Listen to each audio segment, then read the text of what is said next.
আসসালামু আলাইকুম। আমি নিপু কামাল আজকে হাজির হয়েছি এমন একটি আইটেম নিয়ে যেটি কিনা ছোট বড় সবাই পছন্দ করে এবং দেখে জিভে জল চলে আসে। আর সেটি হলো টক মিষ্টি জাল চালতার আচার। আমি একটি বড় চালতা নিয়েছি। চালতাটাকে মাঝখান দিয়ে দুই ভাগ করে নিব। দুই ভাগ করা হয়ে গেলে আবারও মাঝখান দিয়ে ভাগ করে নেব। মোট একটা চালতাকে 4 ভাগ করে নেব। এখন চালতার এই ভিতরে আঁশটুকু ফেলে দেব। ফেলে দিয়ে ময়লাটুকু ক্লিন করে নেব। তারপরে চালতার এরকম পাটে পাটে খুলে নেব। খুলে নিয়ে এই চালতার এই উপরের চামড়াটা ফেলে দেব। এখন কিন্তু চালতার সিজন, আপনি চাইলে বাজার থেকে কিনে এনেও চালতার আচার দিতে পারেন। আর এই চালতার আচারটা সবাই কিন্তু পছন্দ করবে। আপনি মেহমানদারিও করতে পারেন, আবার চাইলে আপনার বাচ্চাদের জন্য করে রাখতে পারেন। তবে চালতার আচারটা কিন্তু কাঁচের বয়মেও রাখবেন, তাহলে কিন্তু নষ্ট হবে না। চালতার চামড়াটা ফেলে দিয়ে এখন আমি এভাবে টুকরা করে নেব। এই যে আমি দেখিয়ে দিচ্ছি, একেবারে পাতলাও না আবার একেবারে মোটাও না। চালতার পিসগুলো ধুয়ে নিয়ে এখন আমি একটু ফুটিয়ে নেব। ফুটিয়ে নিলে হবে কি, চালতার যে মধ্যে যে টকটা থাকে টকটা বের হয়ে যাবে। এখন পানিটা আমি সেঁকে নেব। এভাবে 5 মিনিট রেখে দিলে পানিটা ঝরে যাবে। তারপর একটা চালনার মধ্যে এভাবে পাতলা করে বিছিয়ে দিতে হবে। বিছিয়ে দিয়ে রোদ্রে দিয়ে দিলাম।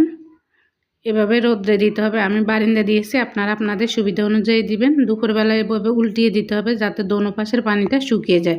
আমি পুরো একদিন রোদ্রে দিয়েছি। চুলায় একটা কড়াই বসিয়ে দিলাম। দিয়ে দিলাম 1 কাপ পরিমাণ সরিষার তেল। তেলটা ভালোভাবে গরম করে নিয়ে এখন দিয়ে দেব গুড়। আমি এখানে বাটালি গুড় ব্যবহার করেছি, আপনারা যে কোনো গুড় ব্যবহার করতে পারেন। আমি বাটালি গুড় ব্যবহার করেছি যাতে খুব সুন্দর একটা ফ্লেভার আসে। গুড়টাকে গলিয়ে নিয়ে এখন দিয়ে দিলাম চালতার টুকরাগুলো। এখন দিয়ে দিলাম 1 চামচ চিনি।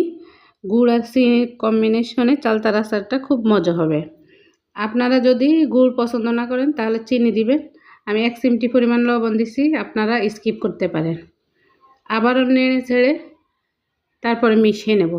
এভাবে আমি 10 মিনিট রান্না করে তারপরে রেখে দেব।